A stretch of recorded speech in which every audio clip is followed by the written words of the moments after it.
Good morning, good afternoon, or good evening, depending, of course, on when and where you are joining us from. This is the EPN podcast, a podcast that has been designed to demystify the sales profession and remove some of the stigma that is associated. Now, we're looking to achieve this by talking to various sales leaders who will share their journey, any challenges that they've faced, how they've overcome them, and tips, tricks, and best practices throughout. Now, I'm really excited for this session as we are joined by Lucie Pierredon, and I hope I pronounced that right. I should really, considering that I live in France. It was very good.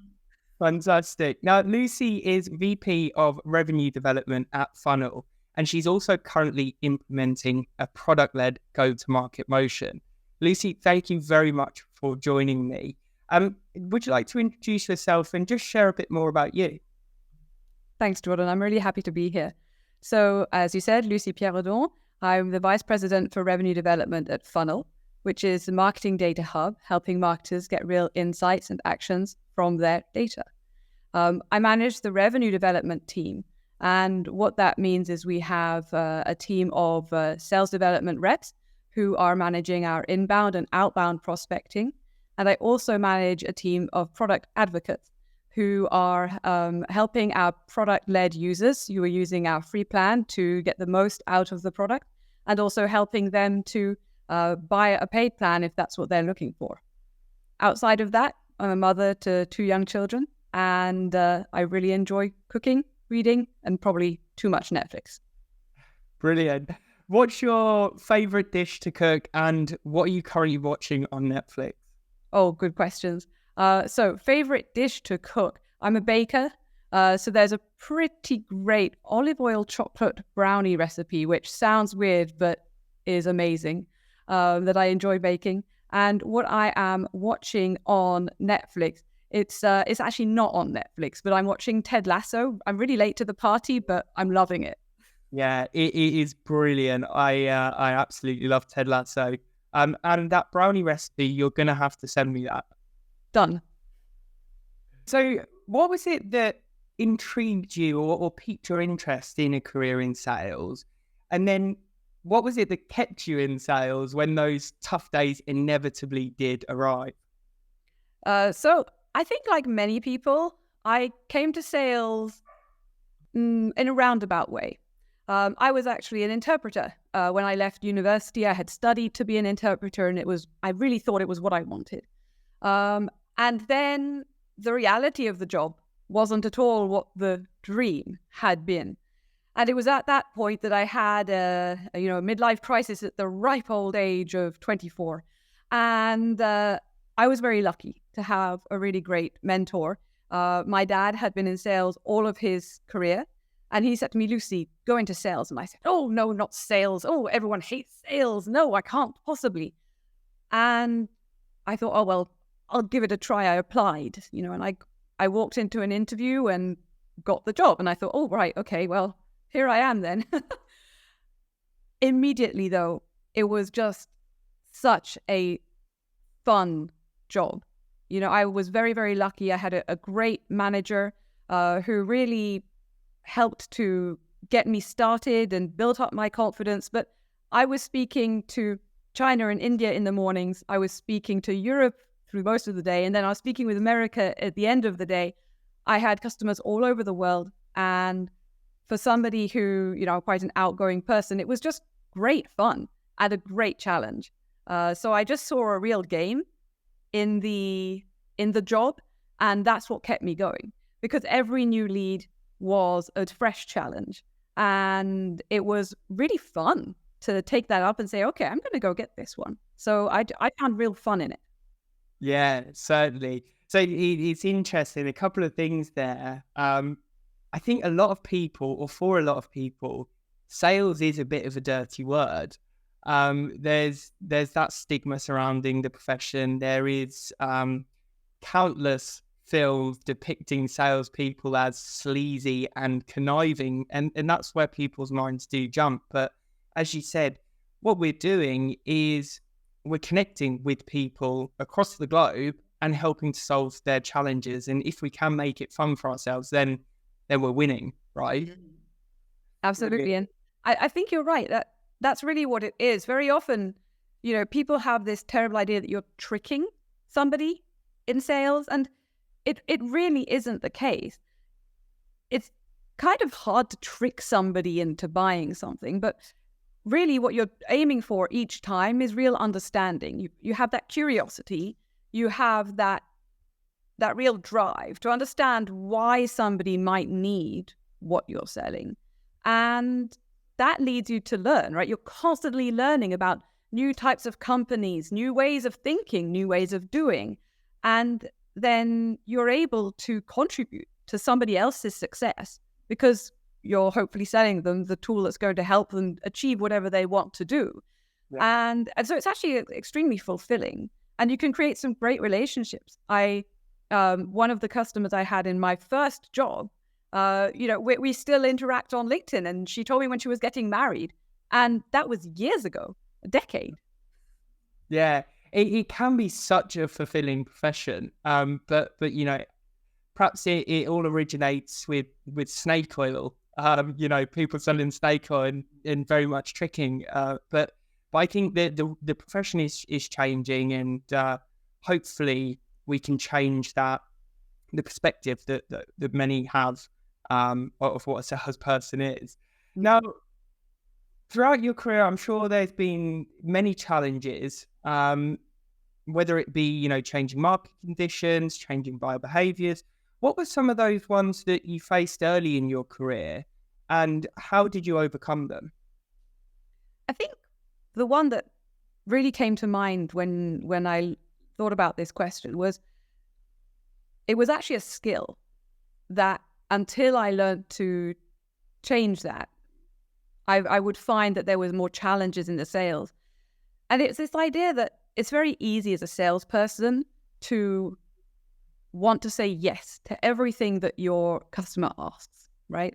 So they'll throw a ball and you'll go running after it. You'll be like, yes, okay, I'll do that for you. Oh, can you change this for me? Can you extend the trial? Can you anything, And when I was younger, I was very eager to please. I was like, yes, I'll do this. Yes, I'll do this. And if I do all these things right, then they'll buy. Learning that when you go into a sale, you're on an equal footing with the person you're selling to. And learning that there's got to be give and take in both sides of the relationship. That was something that was a real game changer for me. And so it was a challenge that was an internal challenge. And the reason I talk about this is that I run a sales development team. And traditionally, people come into sales development very early in their career.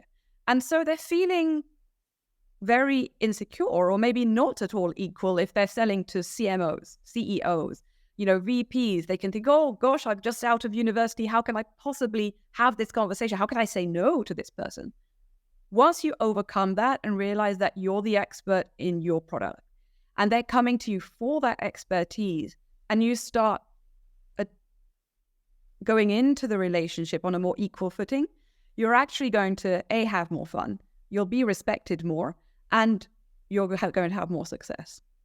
Yeah, it's such a great point. I think, I know when I first started out, there was that fear of certain job titles, but at the end of the day, the buyer wouldn't be coming to any vendors if they were completely familiar with the space, with the technology. So it is a really empowering shift if you can move to, okay, I am the expert here, and what I want to do is help to guide the buyer through what is a very complicated sort of journey to making a purchase, to identifying the right solution. So that's a really great point. Now, being in sales is, as we said, a lot of fun at times, but because we are the front line of any business, we often feel most harshly those shifts in the market or shifts in buyer behaviors. Are there any best practices that you've picked up to stay adaptable throughout those periods of drastic change? I'm going to come back to what I said earlier about how I really believe it's all about creating those connections, truly listening to your customers. If you do that, if you really approach every single lead with true curiosity, then I think it's going to insulate you from a lot of what is going on in the macro, because you have to treat every lead as precious. You have to go into every opportunity fresh. If you become jaded, if you think, oh, this one's dead in advance, then you might as well not get on the call. So I really believe having that curiosity and really going in open-minded and ready to learn from each opportunity, that's going to give you the best chance of success with everything you have. So that if leads go down, then you're making the best out of every lead. If you've got lots and lots of leads, you're going to get the best out of all of those leads, right? The other thing is to really go in with a sense of ownership. You own your business. You're responsible for your business. So you can't just rely on those leads as a salesperson. You have to also have a real proactive plan for how you're going to go about whatever objective you have. And investing that time to plan is really what's going to make you successful. Again, with it, no matter what's going on in the macro, because you're not depending on anything outside. You're depending on your own planning, hard work, and preparation. And I've found that that has been what got my best reps through COVID. And it's been what also helps people cope when there's a massive influx. And sometimes you can be overwhelmed. But if you've already got that planning in place, you know where you need to focus. So it's something that's going to work in the good times and the bad. Yeah, it's an interesting point. It can be so easy to get caught in the hamster wheel, I think, when there is always something else that you can be doing as a salesperson, always another action that you can take. So it was after I read Radical Candor that I started taking a lot more ownership of my own calendar, blocking out periods to just think and do that preparation work, because it does make everything a lot more streamlined, a lot more efficient there on out in doing so. Cool. So as a female leader in what is a very or traditionally male-dominated field, have there been any unique challenges that you faced? I think yes is the answer. There's been a few different things, and there's a few different ways to see this. The good news is there's many, many more women in sales now than there used to be. I think the bad news is that we can tend to be our own worst enemies. I think there's still this idea that, you have to be aggressive to be in sales. You have to be really confident to be in sales. And those are not traits that are generally associated with the majority of women. And it can also scare people away because they think, I don't want to be that person. So a story that's really close to my heart is I remember one of the people who joined my team, and she had done one internship, and then she came and joined my team when I was at Salesforce. And very early on, she said to me, I don't think I'm made for sales. I don't think I'm a sales type person. And I said to her, you have the most amazing skills with people. I predict that you're going to have such success, and I can tell you that you'll very much have a space in sales. And I worked with her, and she ended up becoming team lead of my team. She then went on to the business development outbound rep. She was team lead of that. And then she went on to sales and just crushing it. And so a lot of it can be with our own internal perceptions of what we have to be great in sales. So that was one thing. Another thing is I have been many times the only woman on a team. And that can be challenging. Sometimes it can be not an issue at all. Other times you can really feel like the odd one out. What I found has helped there is to make sure that you find yourself allies outside of your team if you're not feeling that you're 100% finding your soulmate within your team. But also to stay confident in who you are and the value you bring. That's been something that, as I've gone on in my career, I've realized more and more that we all have different skills and we can't all be the whole package. But if the team is well balanced, then the team itself becomes the whole package. So that's been a really great learning for me. Yeah, it's such a valid point. I think, I would completely agree. I think it's so easy to try and do too much when in certain times it's best to just say, okay, perhaps I'm not the best at this, but there is someone that is absolutely fantastic, and focus on, okay, how can we best leverage everyone's skills on the team to have the most or the biggest impact overall. Mm-hmm. Yeah, it really helps to build confidence in everybody. Actually, it's a very nice balance to be able to achieve. Yeah. And as an industry, are there, or what can we do as an industry to strive towards being more inclusive overall? There's many ways that it can be approached, and I think we need a little of all of it. First of all, highlighting people, women who have been able to carve out a career in sales, and there's so many now, which is wonderful. So really giving a voice to women in the industry, I think, is really important. There are some amazing organizations. I was part for quite a few years of Connecting Women in Technology, which is a wonderful organization here in Ireland that helps go into schools and universities to encourage women into the technology industry. So with a STEM focus, but also sales, which has been really inspiring to be a part of. And then also showing that there is different types of sales, right? You can have the alpha lone ranger, okay, fine. But sales is actually a very wide school of skills, right? So you can have people who, we say hunters and farmers, and there are different skills that are needed. Now, I was a hunter. I loved going after the kill, and going after the deal. And there were men and women alongside me there, but there are also an entire amazing group of people who are the farmers. So who might often be more enterprise style reps who are really there to nurture that relationship and really get to know the customer and build something long term. And so you can find your happy place no matter your personality in sales. You can be, the ESMB, fast paced, let's go after a lot of little deals. You can really be, as I said, that enterprise one account rep where you get to know everybody's children's birthdays, and that's a different skill set in itself. And then, as you mentioned, I'm building out a product-led sales team at the moment in Funnel. And that's, again, a different type of skill set where you're working with people who are using your product but aren't customers.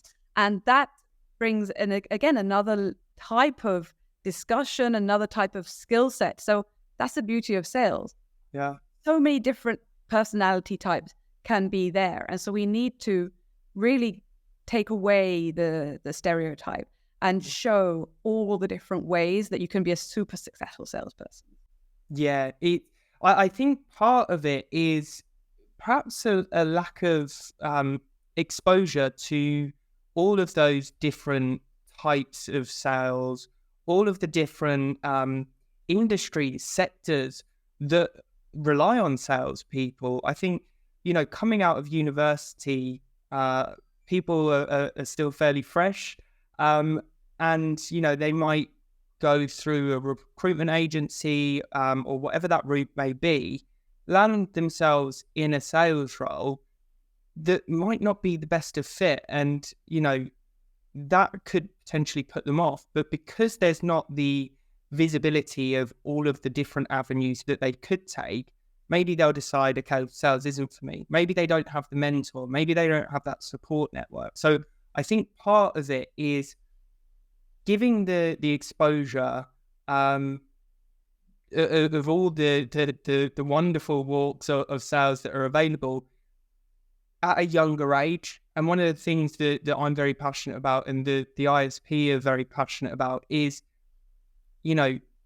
going into schools and actually having sales be a part of business education as well. So I think that's one route that we could potentially take. But equally, what as individuals, what can we do to ensure that we are contributing and we are taking positive steps forward to being more inclusive? There's many ways that we can do it. I think speaking up is a good thing. If everybody can contribute with their own story, I mean, LinkedIn is a great way for this. It's so easy to share your own success, to share your own experiences, your own stories. And I think that we can all help build a different view of sales, but then also within your own team, we can all be responsible for being more inclusive. So it doesn't just have to be about, getting more women in, but it can be, for example, if you've got young parents, you don't necessarily have to make it drinks after work, right? You can make it a lunch so that everybody can attend and then nobody has to rush off to see their kids. And it doesn't always have to be around drinking, right? There's so many different ways we can build into it. We were talking the other day about doing a team event, and somebody said, "Oh, let's go to the spa and all get pedicures." And some of the guys on the team were the most enthusiastic about that. And I think we're very lucky today. There's so much more open-mindedness around what different people can or can't do. And I think opening it up so that we can reflect all of that within a team, within the profession, and then sharing those stories, it's going to really break down those walls. Yeah, I couldn't agree more. I love that. So I want to move on to the advice portion of the session. Now, I know that you value the importance of a mentor or mentorship. I'm sure there's been a couple of pieces of great advice that you've received throughout your career. Are there any standouts? I think one that has really resonated with me the most has been, be your own best advocate. It's so easy to put yourself down, to be super self-critical. A lot of people who go into sales, they're very, results oriented, and it can be and it's a hard job, right? There are so many no's. For every yes, there's 100 no's. And also for your own career development, it can sometimes feel quite challenging, but if you live by be your own best advocate, don't depend on others to talk yourself up. If somebody says to you, you've done a good job, don't say, "Oh, well, I could have done this differently." Say, "Thank you." Simply, and take those opportunities. You can't always wait for things to come to you. If you're your own best advocate, you see an opportunity, you think, "I want to do that." And then you say, "How can I make other people see that?" And then you start making those pathways happen. That's really going to help. And I think, especially for the women who we often, there's a general understanding that sometimes women are less likely to put themselves forward. If you try and embrace this, and you embrace your own value, and you say, "Okay, I have something to bring to the table here," then you'll see that so many doors open up for you, and you'll be able to really shine in that moment, and people will see your potential in that moment. Yeah. So a couple of things came to mind. One, I think there's such a fine line between self-awareness and self-consciousness. It can be very easy for us in sales trying to focus on, okay, where can I potentially improve to have more impact?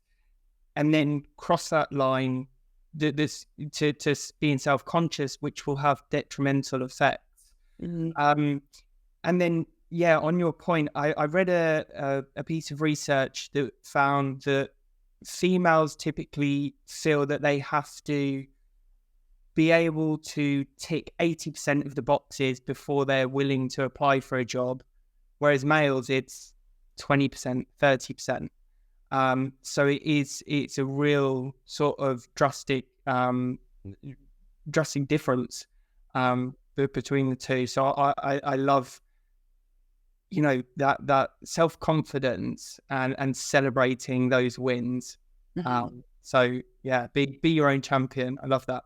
That's it. I think something you mentioned there is really important. There's a lot that can be done with the way there's AI now that can help rewrite job ads to make them be more inclusive and make them more open to people who might be more self-critical, and to make them sound less, gendered in one way or the other. So there's some great tools that can help us there. And that idea of like not having to be fully 100% for every single job you apply for. My first management role, I was an account executive. When I was given that account management role, I was given the opportunity, they saw potential, and I was able to then grow into that. Same my first sales role. I had absolutely no real skills for that, but I was given the opportunity to grow into it. And again, my first leadership role here at Funnel, the CRO who hired me, I was a frontline manager. And so this would have been my first second line position. Again, you can't really fill all those boxes the first time you go into a role. But what you can do is show how you can learn, how you have the potential, and very, very importantly, do as much of the job that you want before you have it. So if you want to go into leadership, start mentoring your peers. If you're an account executive who wants to manage, start mentoring an SDR. Yeah. And there's so much you can do to prepare yourself so that you'll never be 100%, but you can set yourself up for so much success by taking that proactive approach. Yeah, it's that step further than the saying that's dress for the job that you want, not the job you have. Start doing as much of the job that you want, in whatever shape or form that may take. Now, on that point of learning and professional development, are there any best practices that you've adopted throughout your career to continuously strive for both personal and professional development? Mm-hmm. So on the, I think that you really hit the nail on the head with, we are all responsible for our own careers. And it can be easy sometimes to think, okay, what's my company going to do to train me? Or what's my manager going to do to train me? But actually, you can get a lot of training, but you're still the one responsible for yourself. We're all salespeople, and that we're all selling the product that is us. And so we're responsible for that product development. Something I have found great is at Funnel, we have a great perk, which is unlimited business books. So I as soon as I finish one business book, I'll probably read a novel, and then I'll go back to another business book. And I kind of try to mix it up because you get exposed to the most wonderful ideas. I read the Culture Map last year, which just blew my mind. I'm half English, half French. I work with Swedes and Americans, and understanding some of the science and the cultural differences, it just really opened my eyes. I'm reading Cracking the Sales Management Code at the moment. Again, sometimes these things just help things fall into place, and if you're able to put one idea from each book you read into yourself, you're going to just really grow as a professional. And the other is, depending on how much leverage you have. When I joined this job, I requested that professional coaching be part of my contract, and investing in that and having somebody who can really be an independent advisor has been really impactful. So we can take small, easy steps like reading books, attending the multitude of free webinars, joining a professional community. And then you can also go out there and actually find structured training and coaching that can really help unlock you and unlock your full potential. Yeah, it's something that I take a lot of satisfaction out of, is those eureka moments when the penny just drops, or a visualization that I have is, so I don't know if you've seen Sherlock Holmes, the film with Robert Downey Jr. and Jude Law. I think I watched the series. I didn't watch the film. Okay. So there's a scene in the film where Watson walks into Sherlock Holmes's office and pulls this curtain back, and it's just, pieces of information everywhere with red yarn across, connecting them. I envision my brain working that way, and I take such satisfaction when I connect the dots with that the red yarn. So that's brilliant. And then the other thing that you touched on there is almost like serendipitous learning. So that curiosity piece that you touched on earlier, taking that step further, after a call, something's been mentioned, expanding your own knowledge and just exploring generally. Sometimes you have those fantastic moments where you just fall on something that just helps you see the world in a new perspective, which is yeah. And that goes for information. Like you have a customer who's got an interesting business case, go and dive into it, learn more. Go onto their website, try and find if there's if they have an annual report, can you learn more? But also in your personal life, my career changed where I was working in the south of France for a small mid-sized company, and one day I get a message from LinkedIn offering me a job in Ireland, an interview for a job in Ireland, and I wasn't interested. I was like, I'm happy here. This is great. And it was, again, my father, who's been a great support. He said, you take that interview. And I was like, okay. And 6 months later, I was living in Ireland, working in the tech industry. And everything can change. So take all those chances, take those opportunities. If somebody asks you to do a podcast, say yes. What could you possibly lose? You can just grow. And that's what all of it is about, really. Yeah, I love that. What's the thing that you miss most about living in the south of France? Oh, weather, food, wine, fresh fruit and vegetables, the quality of the food, and I must admit, the amazing wine. We were back in the south of France a couple of weeks ago, and we went back to a vineyard that we actually ended up getting the wine for our wedding, and we ended up spending far too much money. Here in Dublin, it's not quite the same. No, it's easily done. Oh, brilliant. So one last question, because I'm conscious of time, but what advice would you give to anyone listening that might be considering a career in sales, or potentially they've just embarked on their sales journey? I'll take those two as different, separate questions. If you're considering a career in sales, just try it out.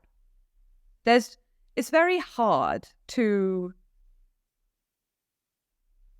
know a job before you're in it. So often when we're young, we overthink. We think, oh, well, what if I do this? What if I do that? What if it goes wrong? If it goes wrong, you'll try a different job. It's not the end of the world, and you'll have learned something whilst you're there. Sales is the most amazing career in that you have only transferable skills. Everything you learn in sales, you can do somewhere else and use those skills in something else. So you'll never lose out by having tried something in sales. And it's also great fun and good pay. So all good. If you're starting out in your career in sales, I would just say, have fun with it. Don't overthink it. Okay, that's the same piece of advice. But most of all, grab every single opportunity. Attach yourself to somebody who is doing the job in a way you love and learn from them. Shadow as much as you can the people who are really successful and give it everything, because it's a job that can give a lot back if you give it your all. Lucie, thank you so much for joining me today. That has been a brilliant session. Thank you, Jordan. If anyone does want to reach out, where's the best place for them to find you? LinkedIn is the best place for me. Perfect. And to our listeners, thank you very much for joining.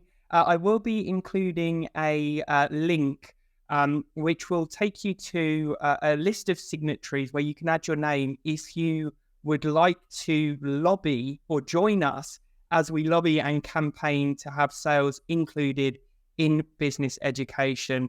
All support is much appreciated. But in the meantime, I hope you all have a fantastic rest of your day. And until next time.